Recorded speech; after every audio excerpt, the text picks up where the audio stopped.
Ang iyong ano naman yung naging struggle mo dito nung nag-start kang umacting?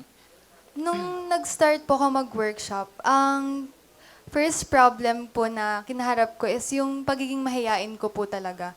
Feeling ko dun po, yun po yung nagiging hadlang minsan sa pag-abot ng mga pangarap Pangarap. natin. If papangunahan tayo ng hiya po talaga. I agree. Ilang taon ka na, Bianca? I'm 18 years old po. 18, napakabata pa lang. Pero that's normal, di ba? Na makaramdam ka ng ganun and then unti-unti mo siyang kino-conquer. Yes po. Di ba? Pero speaking of that, di ba? Ano naman ang pinaka-best experience mo naman sa pag-aarte?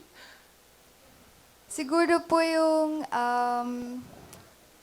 makapag-audition na po ako sa mga go-see po ng kung may hinahanap po silang para sa ganitong role. Kasi pag ganun po, mas confident na po ako na humaharap dun sa mga nagpapa-audition. Oo, kasi na-train ka na, Yes no? po, Kung anong confident gagawin na mo. po ako. Wala na pong hiya sa katawan. That's important, di ba? Utang na tayo